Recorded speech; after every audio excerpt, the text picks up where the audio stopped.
যেখানে বাঘের ভয় সেখানেই কিন্তু সন্ধে হয়। এই কথাটা কেন বললাম?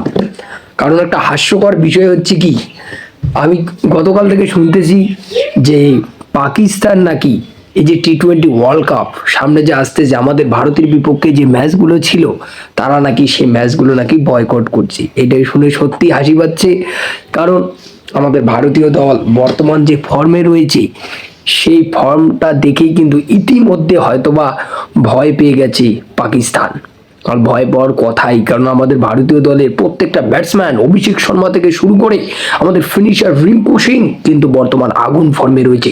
আর এই ফর্মটা দেখে কিন্তু সত্যি ভয় পাওয়াটাই স্বাভাবিক। কারণ শুধু পাকিস্তান নয়, সমস্ত দল কিন্তু আমাদেরকে ভয় পেয়ে গেছে। কিন্তু তারা ভয় পেয়ে গেলেও কিন্তু তারা লড়াই করার ক্ষমতাটা জানে, তারা অতটা বা ভীতু নয়। কিন্তু পাকিস্তান টিমটা আসলেই খুব ভীতু। ওই জন্য কিন্তু তারা কিন্তু অফিসিয়াল ভাবে ঘোষণা করে দিয়েছে যে আমাদের ভারতের বিপক্ষে নাকি তারা আর কোনো ম্যাচ খেলবে না। আমি তো বলবো ভালোই হয়েছে, কারণ আমরা তাদেরকে আর কতবার হারাবো, আর তারাই বা কতবার মাঠের মধ্যে অপমানিত হবে বা হারবে। তাদের বদলে অন্য দলগুলোকে চান্স দেওয়া হোক, যেমন অন্যান্য যে দলগুলো রয়েছে নিচু স্তরের দলগুলো, তাদেরকেও চান্স দেওয়া হোক, তারাও খেলুক, আর দেখুক যে ভারত কতটা শক্তিশালী। এক দলকে আর আমরা কতবার মাঠে হারাবো। একটা উদাহরণ দিতেছি, গতকাল হয়তো আপনারা অনেকেই বা এই ম্যাচটি দেখেননি, আন্ডার 19 বা অনেকেই হয়তো দেখেছেন আন্ডার 19 ওয়ার্ল্ড কাপ 2026, অর্থাৎ আমাদের যে আর একটা করে যে রত্ন উঠতেছে, অর্থাৎ আমাদের তোমার আয়ুষ মাত্রে বলো বা বৈভব সূর্যবংশীর কথাই বলো, এই যে প্লেয়ারগুলো যে উঠতেছে, এই যে এদের বয়স কিন্তু মাত্র চলছে 19 বছরের মাঝামাঝি। এই যে আন্ডার 19 ওয়ার্ল্ড কাপ এরা যে খেলতেছে, তাদের কিন্তু কালকে কিন্তু একটা ম্যাচ ছিল পাকিস্তানের বিপক্ষে আমাদের ভারতের। সেখানটায় কি হলো, সেখানটায় আমাদের ভারতীয় দল কিন্তু জিতে গেল।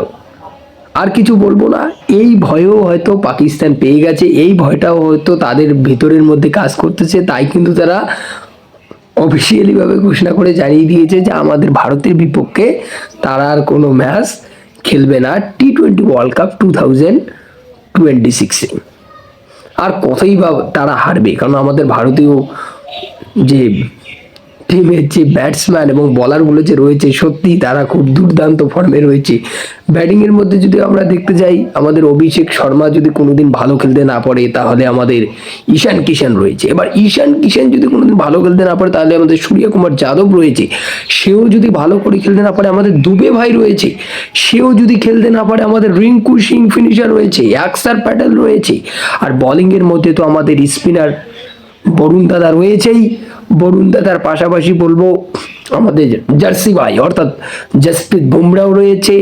তার পাশাপাশি যদি বলতে চাই, তাহলে আমাদের এবিপি অক্ষর বাবু প্যাটেল সেও কিন্তু রয়েছে, আমাদের হার্দিক পান্ডিয়া তো রয়েছেই। তাহলে এতগুলো প্লেয়ারের নাম যে বললাম, এই প্লেয়ারগুলো হচ্ছে একটা আগুন প্লেয়ার। তারা যদি একটা ম্যাচে শুধু একটা প্লেয়ার জ্বলে ওঠে, তাহলেও কিন্তু অন্যান্য টিম আমাদের ভারতের বিপক্ষে একদম কুপোকাত হয়ে যাবে, অর্থাৎ তারা জেতার কল্পনাই করতে পারবে না। এইটুক বলে আজকে আমি এইখানে ভিডিও শেষ করছি। ভিডিওটি কেমন লাগলো অবশ্যই জানিয়ে দিবেন। Thanks for watching.